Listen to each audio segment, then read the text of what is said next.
आइए परमेश्वर के वचन को खोलेंगे। सबसे पहले खोलेंगे यूहन्ना 14 अध्याय।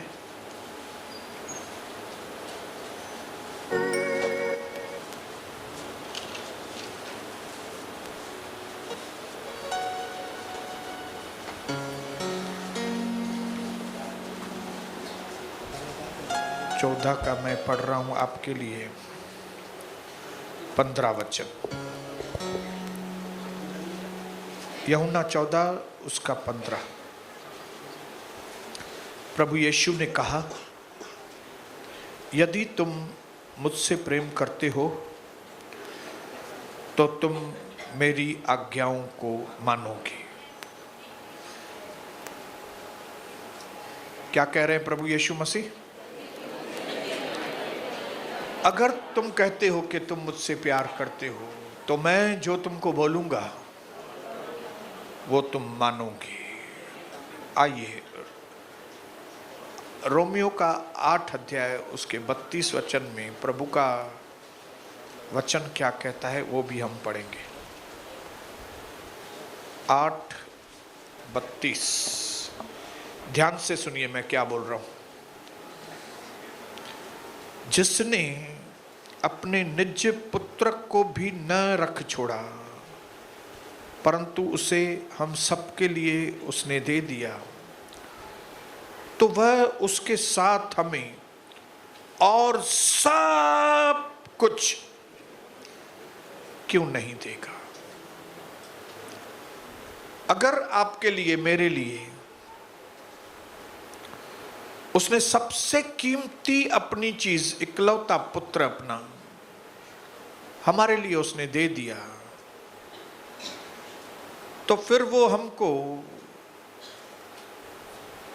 बाकी सब कम कीमती चीजें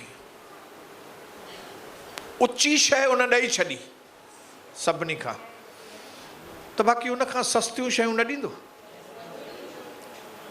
ना। इकलौता पुत्र उसने हमको दे दिया, बाकी क्या हमको वो इस दुनिया की आशीषें वो हमको नहीं देगा। यहां से प्रभु आपके और मेरे सोच में एक बदलाव लाना चाहता है। इस पॉइंट से प्रभु आपके अंदर विश्वास भरना चाहता है कि अगर मैं आप लोगों के लिए अपने सबसे कीमती चीज को दे सकता हूं तो मैं आपके परिवार में शांति, आपके शरीर में चंगाई, आपके धंधे में, नौकरी में प्रमोशन, क्या ये सारी चीजें मैं नहीं दूंगा? अगर प्रभु को ये सारी चीजें नहीं देनी होती ना, तो फिर यीशु मसीह के बाद एक और कीमती ब्लेसिंग पवित्र आत्मा वो हमको नहीं देता था। हालेलुया। दुनिया के किसी भी पंथ में पवित्र आत्मा नहीं है, सिर्फ बाइबल के अंदर पवित्र आत्मा के बारे में लिखा हुआ है, क्योंकि पवित्र आत्मा और कोई नहीं, खुद खुदावन है, खुद यीशु है, असीमित यीशु। हालेलुया। 2024 के बारे में प्रभु ने हम सबके अंदर भविष्यवाणी की है कि 2024 हमारे लिए विजयों का साल होगा, और ये विजय और किधर से आने वाली नहीं है, ये विजय पवित्र आत्मा के द्वारा आपको आने वाली है। कोई भी अद्भुत काम, कोई भी अद्भुत आशीष आदमी के ताकत से आदमी के पास नहीं आती है, लेकिन हर एक अद्भुत दान, अद्भुत वरदान, उत्तम बातें परमेश्वर की ओर से आती है। हालेलुया। बाइबल में एक किताब का नाम है प्रेरितों का काम, प्रेरितों के काम, ऐसा है ना। मैं आपको बताऊं 2024 जो है वो हमारे जीवन में एक किताब के जैसा होगा, और वो होगा पवित्र आत्मा के काम। बोलो अपने पड़ोसी को बताओ 2024 आपके लिए पवित्र आत्मा का काम होगा। हालेलुया। आपकी पढ़ाई को कौन आगे बढ़ाएगा? पवित्र आत्मा के काम के द्वारा आपकी पढ़ाई आगे बढ़ेगी। हालेलुया। आपके शादीशुदा जीवन को कौन आशीषित करेगा? पवित्र आत्मा के द्वारा। आपका जो शादीशुदा जीवन है वो पवित्र आत्मा के द्वारा आशीषित होगा। आपको क्या लगता है आपका धंधा आप आशीषित करेंगे? 2024 में अगर आपके बिजनेस में बहुत बड़ी गवाही आने वाली है तो वो गवाही आपके आदमी की ताकत से नहीं, पवित्र आत्मा के काम हो गए आपके जीवन में। पिछले जो बीज बोए हैं अगर उसके फसल आपके और मेरे जीवन में आने वाले हैं 2024 में, तो वो और कोई तरीके से नहीं आएंगे, वो पवित्र आत्मा के काम के द्वारा आएंगे। क्योंकि किसी आदमी में, किसी शैतान में, किसी भी दूसरे आदमी में अंदर वो ताकत नहीं है कि वो हमें आशीषित कर सके। दूसरा कोई सोर्स नहीं है, स्रोत नहीं है, कोई जरिया नहीं है दूसरा कोई भी। मैंने भी अपने 60 साल के अनुभव से देखा है कि ह्यूमन पावर जीरो पावर। बोलो बोलो, ह्यूमन पावर। प्रभु ने कहा सारी फौज भी तुम्हारे विरोध में आएगी ना तो भी, इसका मतलब है फौज पावर। तो बाकी कौन सा पावर सबसे आगे? 2000 साल हो गए, कई राजाओं ने, महाराजाओं ने, कई बड़ी बड़ी हस्तियों ने प्रभु यीशु मसीह के नाम को खत्म करने की कोशिश की, लेकिन 2023 चला गया, 24 में आए हैं, अभी तक यीशु मसीह का नाम न सिर्फ कायम है लेकिन रोज विश्वासी बढ़ रहे हैं। मैंने यहां पे लिखा है आदमी का बल, आदमी की ताकत, आदमियों की फौज, आदमियों की क्षमताएं नहीं, पवित्र आत्मा के कामों के द्वारा 2024 आपका आशीषित हो। और ये पवित्र आत्मा जिस परमेश्वर की देन है हमको, जिस परमेश्वर ने हमें पवित्र आत्मा दी है, वो इसके लिए दी है क्योंकि वो हमसे प्रेम करता है और वो चाहता है कि आप भी उससे प्रेम करें और आप भी उसकी आज्ञाओं को मानें। और उसको मालूम है ये आज्ञाएं हम तब तक नहीं मान सकते जब तक कि हमको खुद परमेश्वर की ताकत नहीं मिलेगी। इसके लिए अपने वचन को पूरा करने के लिए वो पवित्र आत्मा हमको देता है, और उसने पवित्र आत्मा हमको दिया है ताकि पवित्र आत्मा के द्वारा जीवन के हर क्षेत्र में आप आशीषित हो, ना तो बल से न शक्ति से, परंतु पवित्र आत्मा के सामर्थ्य। करोड़ों अरबों रुपया खर्चने के बाद भी किसको पवित्र आत्मा मिल नहीं सकता। एक आदमी ने कोशिश की थी प्रभुत्व के काम में, और उसने चेलों को कहा मैं नोट देता हूं तो मुझे क्या करो, पवित्र आत्मा दो। बोला तुम्हारे नोट भी और तू भी जाओ खड्डे में। ये चीजें नोट के द्वारा नहीं मिलती, ये परमेश्वर की आराधना के द्वारा मिलती। बोलिए हालेलुया, बोलिए हालेलुया। पवित्र आत्मा हमको इसके लिए दिया गया है ताकि हम परमेश्वर के मकसद को पूरा करें। पवित्र आत्मा इसके लिए मुझे दिया गया है कि मुझे परमेश्वर के प्रेम की, यीशु मसीह के प्रेम की गहराई की बातें याद रहें। कई लोग पहले वाले प्यार से मुकर गए, कई लोग पहले वाले प्यार को भूल गए और उनके लिए उनके जीवन में वापस मायूसी ने, निराशा ने फिर उनका कब्जा लिया है। क्यों? जो पहले प्यार था परमेश्वर के साथ वो भूल गए। पवित्र आत्मा निरंतर हमको याद दिलाता है, लेकिन कई बार अपने जीवन में हम दूसरे अपने अपने कामों में इतने मशगूल हो जाते हैं कि हम पवित्र आत्मा की आवाज को सुनना बंद कर देते हैं। इसके लिए प्रभु ने आज्ञा दी थी कि अपनी अपनी कलीसिया में क्या करना, तुम होली कम्युनियन करना। क्या करना? प्रभु भोज की रोटी लेना। और प्रभु भोज की रोटी लेने के वक्त क्या करना? जब तुम रोटी तोड़ो, उसमें से खाओ, तब क्या करना? मेरे स्मरण के लिए ऐसे करना। मेरे स्मरण के लिए। प्रभु भोज की रोटी के वक्त क्या करना? तुम यीशु मसीह को याद करना। तुम अपना पास्ट याद नहीं करना, तुम अपने दुखों को याद नहीं करना, तुम अपनी असफलताएं, फेल्यूर्स को याद नहीं करना। तुम जो 10 बार गिर गए थे, 50 बार गिर गए थे, उन चीजों को याद मत करना, लेकिन तुम यीशु मसीह को याद करना। यीशु को याद करना मतलब तुम यीशु मसीह के बलिदान को याद करना। यीशु के बलिदान को याद करना मतलब यीशु मसीह के प्यार को याद करना। यीशु के प्यार को याद करना मतलब याद रखना कि तुम्हारे पापों की माफी प्रभु ने तुमको दी है। मतलब याद रखना कि परमेश्वर ने तुमको अनुग्रह दिया है। वरन ये चीज याद रखना कि तुमको खून देके उसने खरीदा है। वरन ये याद रखना कि तुम्हारे लिए हर काम यहोवा ही पूरा करेगा।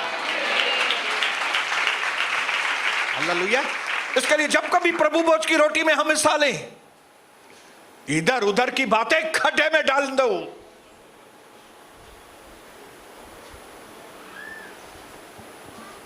परमेश्वर के प्यार के इर्द गिर्द अपने दिमाग को घुमाओ। यह चीज और किसी ने नहीं, पौलुस ने भी कही। पौलुस ने बताया कि यह बात डायरेक्टली प्रभु ने मुझसे बातें की। बाकी दूसरे चेले तो यीशु मसीह के साथ बैठे थे, ऐसा 22 अध्याय में लिखा है। लुका के 22 अध्याय में लिखा है, चेलों के साथ उसने रोटी तोड़ी। लेकिन पौलुस तो उनके साथ बैठा नहीं था। पौलुस के साथ डायरेक्टली उसने बात करके बताया कि तुम प्रभु भोज की रोटी लेना। क्यों? क्योंकि प्रभु भोज की रोटी तुमको हमेशा मेरे बारे में स्मरण कराता रहेगा। हालेलुया। क्योंकि हमारे अंदर यह कैपेसिटी है कि हम अच्छी बातें जल्दी भूल जाते हैं। ये हमारे अंदर क्षमता है, गलत क्षमता। अच्छी बातें भूल जाते हैं और बुरी बातें याद रखते हैं। और इसके लिए वचन में लिखा है कि जब मेरे आने का समय नजदीक हो तब यह चीज बार बार करना। यह चीज तुम, हालेलुया, ये जब दाखरस में से पियो तब क्या करो? बोलिए बोलिए। तब मेरे स्मरण के लिए ऐसे। जब कभी कप ध्यान में आए ना, कप,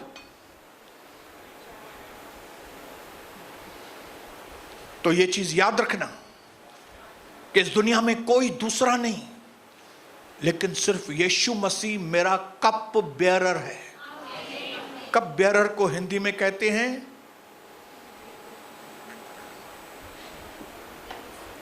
प्याले वाला, पिलाने वाला।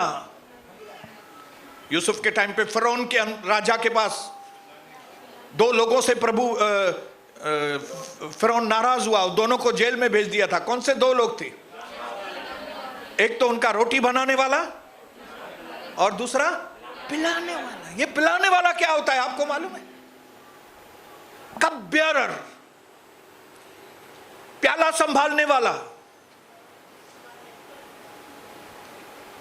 प्रभु ने पिता से प्रार्थना की, प्रभु पिता हो सके तो ये प्याला मुझसे दूर कर, लेकिन उसके बाद भी मेरी मर्जी नहीं, आपकी मर्जी पूरी हो। आप चाहते हो कि मैं ये प्याला पीऊं तो मैं ये प्याला पी लेता हूं।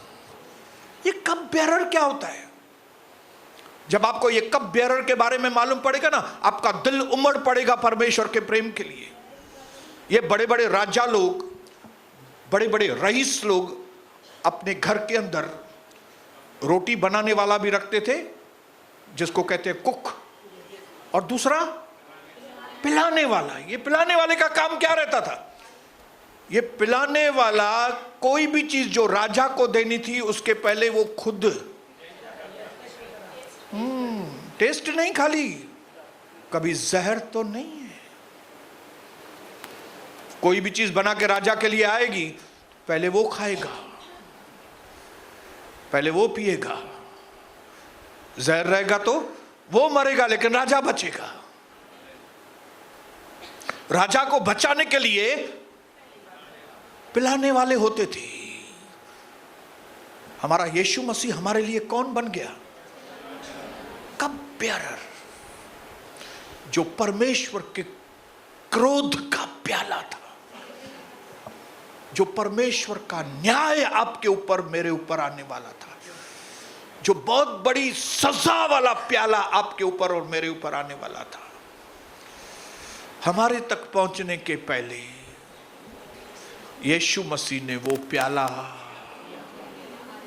पी लिया, ताकि हम, जिसके लिए प्रभु यीशु कहते हैं कि तुम लोग कौन हो? राजा हो, राजपदधारी हो, याचकों के समाज हो, तुम मेरे खास लोग हो।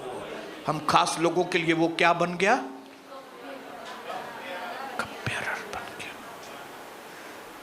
ये क्या दर्शाता है? ये क्या दर्शाता है? ये बाइबल ऐसे ही नहीं लिखा है, कुछ भी लिखते गए, कुछ भी लिखते गए। नहीं नहीं, कुछ भी लिखते गए, कुछ भी लिखते गए नहीं। एक एक शीट बराबर सिस्टम के अनुसार लिखी गई है, ताकि कोई भी चीज ऐसी नहीं हो जो आपके और मेरी समझ में नहीं आए। सारी चीज हमारी समझ में आने वाली। नेहम्याह की किताब में लिखा है, नेहम्याह खुद कप बेयरर था। इसके लिए उसका राजा के पास इन्फ्लुएंस था। ये कप बेयरर कौन रहते हैं? जिनका राजा के साथ फेथफुलनेस रहती, विश्वास योग्य, वफादार लोगों को यह नौकरी मिलती थी। भरोसे वाला व्यक्ति, जिसके ऊपर कोई भरोसा कर सके, और जो अपनी जान पर खेलकर भी राजा को बचाए, अपनी जान देकर। ये पिलाने वाले राजा की रक्षा करते थे, क्योंकि अगर किसी ने जहर मिला दिया तो प्याला राजा तक पहुंचने से पहले पिलाने वाले। और यीशु प्रभु को मालूम था ये प्याला आप लोग नहीं पी सकेंगे, ये प्याला अगर आप पिएंगे आप मर जाएंगे, ये प्याला अगर आप पिएंगे आप तड़पेंगे। इसके लिए उसने कहा ये लोग नहीं तड़पे, मैं भले तड़पूं, मैं भले अपना खून बहाऊं, मैं भले पीड़ाओं को भुगतूं, मेरे ऊपर कुछ भी आए, लेकिन मेरे इन राजाओं के ऊपर, रानियों के ऊपर कोई आंच ना आए। और हम ऐसे लवली गॉड को, ऐसे महान परमेश्वर को हम लोग क्या करते हैं? दूसरा दर्जा देते हैं, तीसरा दर्जा देते हैं, चौथा दर्जा देते हैं। दिल से विश्वास नहीं कर पाते कि यीशु प्रभु है, क्योंकि अगर दिल से विश्वास करें कि वो प्रभु है, उसकी कोई भी बात हम लोग मानेंगे भाई। अगर आपके अंदर ये चीज पक्का हो जाए कि इस सृष्टि का रचने वाला यीशु है, हम पापी हैं, हमारे प्याले को प्रभु ने पिया है, वो हमसे प्यार करता है, वो सर्वशक्तिमान है, तो हम उसकी बातों को नहीं मानेंगे? फिर मानेंगे। क्यों नहीं मानते हैं कई बार ये बातें उसकी? बोलिए, आप बोलिए, क्यों नहीं मानते? विश्वास नहीं करते।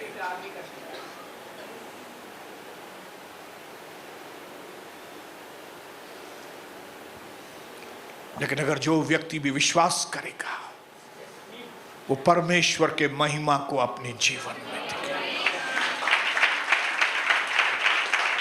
इसके लिए आज मैंने ये चश्मा बनाया।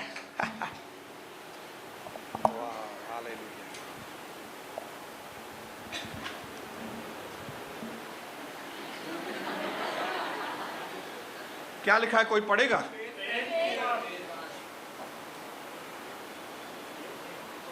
क्या लिखा है? फेथ, विश्वास। आप बोलेंगे पास्टर थोड़े आप आज क्रेजी लग रहे हैं, हाँ?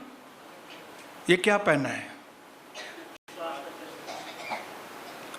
और जब हम सच में विश्वास की आंखों से देखते हैं ना, तो लोग हमको क्रेजी बोलते हैं। जब हम ऐसे यीशु मसीह के ऊपर, जिसने सूली पर अपनी जान दी, जिसने कहा हे पिता इन्हें माफ कर, ये जानते नहीं हैं, लोग बोलते हैं ऐसे व्यक्ति के ऊपर क्या विश्वास कर रहे हो? क्या है वो कमजोर व्यक्ति के ऊपर? पागल हो गए हो क्या? जैसे आप सोचते होंगे ये क्या पहना है, पगले लग रहे हो।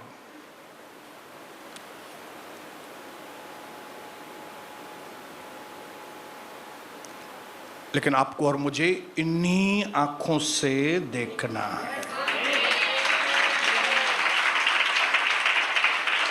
जो वर्ड हमको दिखाती है वो हमको नहीं देखना है, जो वर्ड हमको दिखाता है वो हमको देखना है। जहां वर्ड हमको लेकर जाना चाहती है वहां पे हमको नहीं जाना है, जहां पे वर्ड मुझे लेके जाना चाहता है मुझे वहां पे जाना है।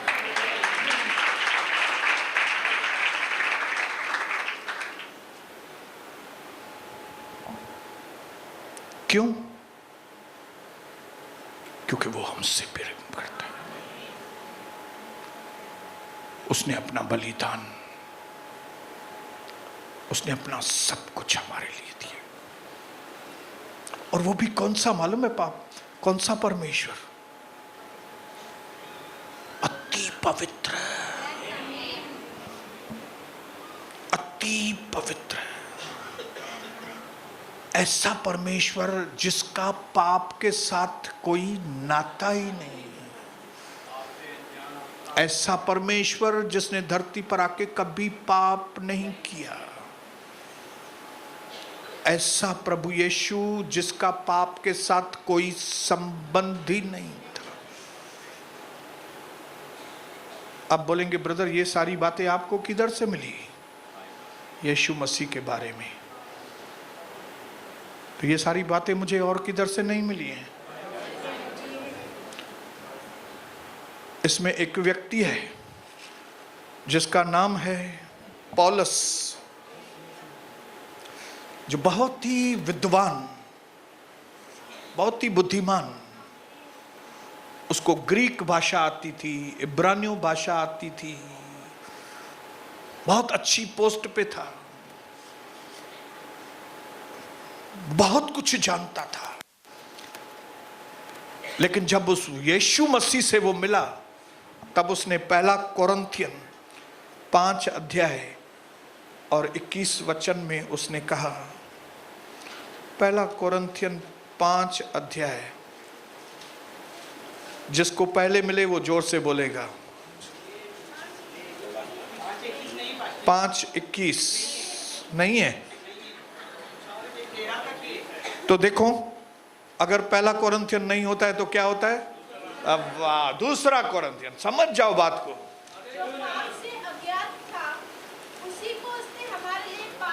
जो पाप से अज्ञात था, अज्ञात था मतलब जिसको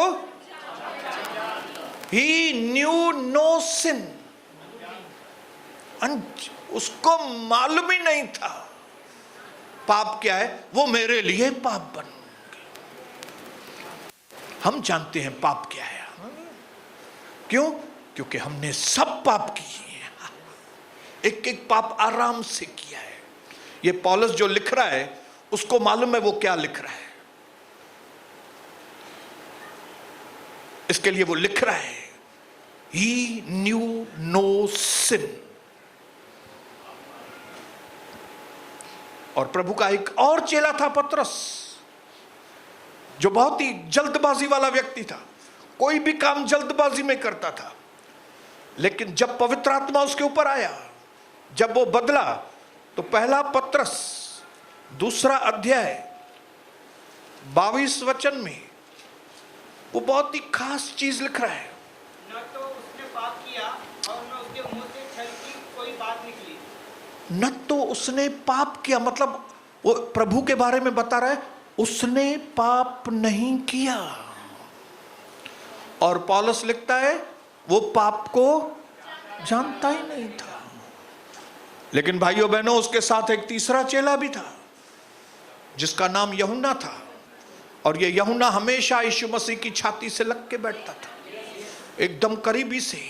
और ऐसा लिखा है यीशु मसीह सबसे ज्यादा उससे प्यार करते थे। वाह, हालेलुया। वो अपनी पत्री में 1 यूहन्ना 3 अध्याय, वर्ष नहीं बताऊंगा, देखूं कितने लोग ढूंढते हैं, नहीं तो मैं पढ़ जाऊंगा। नहीं, तुम जानते हो, 5वां वचन, तुम जानते हो कि वह इसलिए प्रकट हुआ कि पापों को हर ले जाए, उसके स्वभाव में पाप नहीं। इंग्लिश में लिखा है in him there is no sin. यूहन्ना कहता है in him there is no sin, और पतरस कहता है उसने पाप नहीं किया। और पौलुस कहता है वो पाप को जानता नहीं था। ऐसा अति पवित्र परमेश्वर मुझसे प्यार करता है, मुझ जैसे पापी से। तो ऐसे महान परमेश्वर को जानने के बाद हम पाप करें, हम गलत काम करें, जिस बातों की वजह से वो सूली पर चढ़ा हम उसको दोबारा सूली पर चढ़ाएं। आप ध्यान में रखना, जब कभी आप उनकी बातों को नहीं मानते प्रभु के, जब कभी आप प्रभु को वैल्यू नहीं देते, आप उसको फिर से सूली पर चढ़ाते हो। अविश्वासी लोगों ने एक ही बार सूली चढ़ाया है, उनको मालूम ही नहीं प्रभु यीशु के बारे में। लेकिन हम विश्वासी रोज प्रभु के बारे में सुनते हैं, और अगर रोज प्रभु के बारे में सुनने के बाद भी हम झूठ बोलेंगे, बातें बनाएंगे, तो आपने फिर से एक बार यीशु मसीह को सूली चढ़ा दिया। आप प्रभु की ओर ध्यान नहीं देके आप अपने बहनों के पीछे पगली हैं, आप उसको रोज सूली पर चढ़ाते हो। आप गंदे कपड़े पहनकर रोड पे घूमते हैं, आप रोज प्रभु को सूली पर चढ़ाते हैं। आप धंधे में चीटिंग बाजी करते हैं, हेरा फेरी करते हैं, धंधे के टाइम में भी, जब प्रभु का वक्त है तब भी आप जाके धंधा करते हो, तो आप घड़ी घड़ी प्रभु को सूली पर चढ़ाते हो। कौन से प्रभु को? जिसका पाप के साथ कोई नाता नहीं, जो धरती पर आए तो कभी उसने पाप नहीं किया। In him there was no sin. हम कैसे व्यक्ति हैं भाई, हम कैसे व्यक्ति हैं। अब तो वक्त आया कि हमें अपनी क्वालिटी को बनाना पड़ेगा भाई। अपने पड़ोसी को बताओ, मुझे मेरा क्वालिटी बनाना पड़ेगा ब्रदर। मुझे है ना, मुझे इसको है ना, इसको समझना पड़ेगा। मुझे इसके प्यार को समझना पड़ेगा। अभी मुझे लापरवाह नहीं बनना है, मुझे अभी इसके प्रति गंभीर होना है। इस दुनिया में सफलता के लिए होड़ लगी है, होड़। क्या लगी है? सफलता पाने के लिए होड़ लगी हुई है। मैं भी सफल हो जाऊं, मैं भी सफलता पाऊं, मैं भी ऊंचाई पे आऊं, मैं भी ऐसा करूं, मैं भी ऐसा करूं। और मैं आज आपको फिर से सफलता पाने का फार्मूला देना चाहता हूं। प्रभु भी चाहता है आप और हम सफल हो, और प्रभु का सक्सेसफुल फार्मूला है जिसके द्वारा आप अपने जीवन में बहुत सारी सफलताएं पा सकते हैं, जो हजारों साल पहले परमेश्वर ने यहोशू को वो फार्मूला दिया था। और उसने यहोशू की किताब में 1 अध्याय में 8वें वचन में वो फार्मूला यहोशू को दिया, और यहोशू को कहा ये किताब, ये कौन सी किताब? ये व्यवस्था की किताब तुम्हारे चित्त से कभी दूर नहीं होने पाए, दिन रात इस पर तुम मनन करना और जो कुछ इसमें लिखा है उसको करना, तब तुम एक बहुत सफल व्यक्ति बनोगे। फिर से बोलेंगे, कौन सी 3 चीजें फार्मूला की बताई? व्यवस्था की ये किताब तुम्हारे चित्त से दिन रात इसके ऊपर तुम मेडिटेट करना। नंबर 2,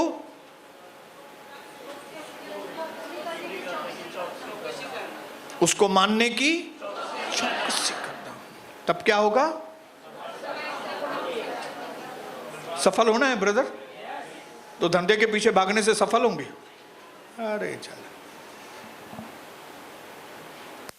सफल होना चाहते हैं बहन जी? एस्तर के जैसा सफल होना चाहते हैं? रूथ ने तो गंवा दिया था, लेकिन उसके बाद भी फिर सफल हो गई। कई लोगों ने कई चीजें गंवा दी थी, लेकिन फिर वापस सफल हो गई। कैसे? फार्मूला मालूम पड़ गया। कौन सा फार्मूला? कि परमेश्वर के वचन को सुनो, उसके ऊपर मेडिटेट करो और जैसा प्रभु कहता है वैसा करो, तब तुम सफल होंगे और जिस जमीन पर पांव रखोगे वो जमीन तुम्हारी हो जाएगी। आज यहां से जाते जाते इस फार्मूला को लेते जाना।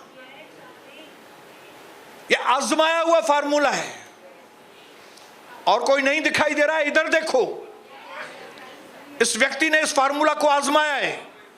इस फार्मूला के तहत ही अभी तक मैं इसी के पीछे क्रेजी हूं। दिन रात यही किताब पढ़ता हूं, दिन रात इसी में घुसा रहता हूं। ये जिसकी शुरुआत से लेकर अंत तक एक राजा है और उसका राज्य है, और जो कोई व्यक्ति उसके राज्य की खोज करेगा वो सफल बन जाएगा। हालेलुया। इसलिए मैंने अपनी जिंदगी में दूसरे सब कामों को साइड में करके,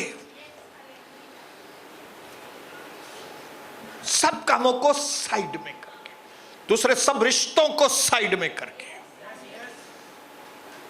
मैं इसी सच्चाई के पीछे लग गया। इसलिए आज मैं ये चीज सबसे पहले, एक इंपॉर्टेंट चीज सबसे पहले मैं अपने आप को बोलना चाहता हूं, और उसके बाद मैं अपने कलीसिया को बोलना चाहता हूं। एक बहुत इंपॉर्टेंट चीज, ऐसी इंपॉर्टेंट चीज जो मैं हर एक देश के प्रधानमंत्रियों को बोलना चाहता हूं, देश देश के राष्ट्रपतियों को बोलना चाहता हूं, देश देश के गवर्नर्स भी ये सुन ले बात, हर एक देश के मेयर, इस दुनिया के सबसे बड़े बिल्डर लोग, इस दुनिया के सबसे बड़े इंजीनियर लोगों को बोलना चाहता हूं मैं, इस दुनिया में सबसे बड़े बड़े आर्किटेक्ट, कपड़े के व्यापारियों के राजा, इलेक्ट्रॉनिक के धंधे के राजा लोग, ऑनलाइन के धंधे के बहुत बड़े खिलाड़ी, मैं दुनिया की बड़ी बड़ी हस्तियों को एक चीज बोलना चाहता हूं, और वो चीज हमेशा याद रखें, लेकिन वो चीज पहले मैं अपने आप को बोलना चाहता हूं। वो सच्चाई ये है कि एक दिन आएगा जब आपकी आत्मा इस शरीर में से निकलेगी। खाली इतना नहीं, एक दिन आएगा ये आत्मा आपकी जो है ना, वो इसमें से निकलेगी और एक व्यक्ति से मुलाकात करेगी, पक्का। और वो व्यक्ति और कोई दूसरा नहीं, इस बाइबल का परमेश्वर यीशु प्रभु है, जिसने हमसे प्यार किया है। कोई माने या न माने, किसी को सच्चाई पसंद है या नहीं पसंद है, कोई इसको कूड़ा कचरा समझे या कि इसको खजाना समझे, लेकिन ये सच्चाई बिल्कुल सच्चाई है। एक दिन आएगा सोनी बसंतानी, तुम्हारी आत्मा तुम्हारे अंदर से निकलेगी, और सबसे पहले एक व्यक्ति को तुमको फेस करना पड़ेगा, एक व्यक्ति के सामने तुमको खड़ा होना पड़ेगा, जहां पे अगर तुमने इसके प्यार को पहचाना तो वहां पे तुम ऐसे खड़े हो सकते हो।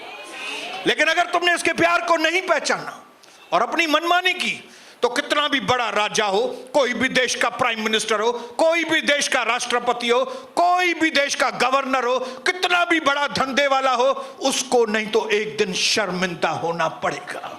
उसको पसंद बात है या नहीं है, ये सच्चाई है। और ये सच्चाई लेकर आज यहां से जाना कि एक दिन वो ज्यादा दूर नहीं है, वो दिन जब आप इस शरीर में से निकलने वाले हैं। उस दिन ये धंधा, नौकरी, लोग, ये सब कोई भी आपको दिखाई नहीं देगा। एक ही व्यक्ति दिखाई देने वाला है जिसका नाम है प्रभु यीशु। हालेलुया।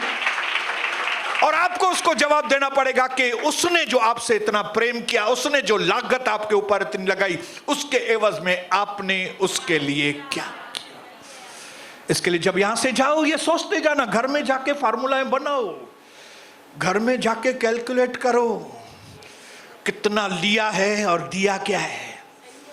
कितना लिया है परमेश्वर से, इतनी खूबसूरती ली है, इतनी ताकत ली है, इतने टैलेंट लिए हैं, इतना दिमाग लिया है, इतनी बुद्धि ली है, लेकिन दिया क्या है?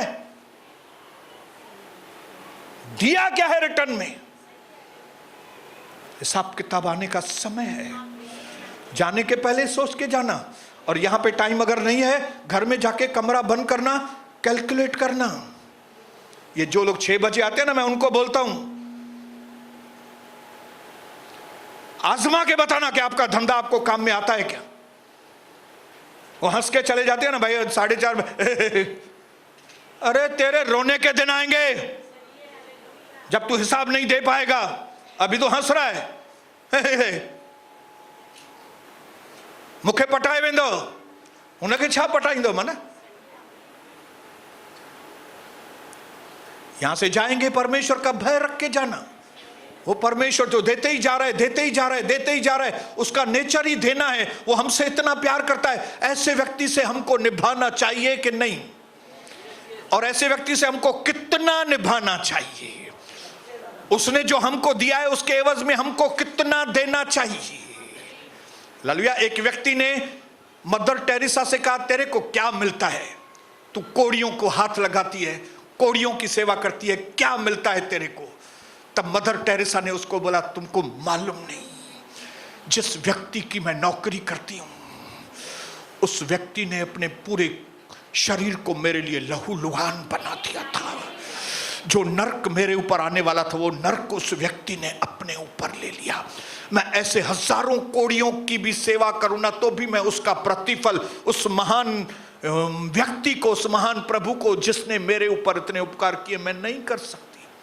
मैं रिटर्न में उतना नहीं दे सकती, लेकिन फिर भी जितना हो सकता है मैं यहां पे करती हूं उसके लिए। आज आपको एहसास होना चाहिए, आज आपको मालूम पड़ना चाहिए कि आप क्या कर रहे हो। आप यीशु मसीह को कितना वैल्यू देते हो। ये दुनिया के लोगों के ऊपर मत जाइए, दुनिया के पास्टरों को नहीं देखिए कुछ भी। ये खुद भी पाप करेंगे, दूसरों को भी पाप में अलाउड करेंगे। हाँ, लेट भी आओ भले, हाँ ये मुंह में ये पान पराग चबा के भी आओ भले, ये पैसों की भी लेन देन करो बैठ के, हम आपको कुछ भी नहीं बोलेंगे। ये लोगों के चक्कर में मत आना कभी भी, सच्चाई के चक्कर में आ जाओ। और सच्चाई ये है, परमेश्वर ने जगत से ऐसा प्रेम किया, उसने अपना इकलौता पुत्र दे दिया, ताकि जो कोई भी उस पर विश्वास करे वो नाश न हो परंतु अनंत जीवन पाए। सारे विश्वास करने वाले लोग बोलेंगे आमीन।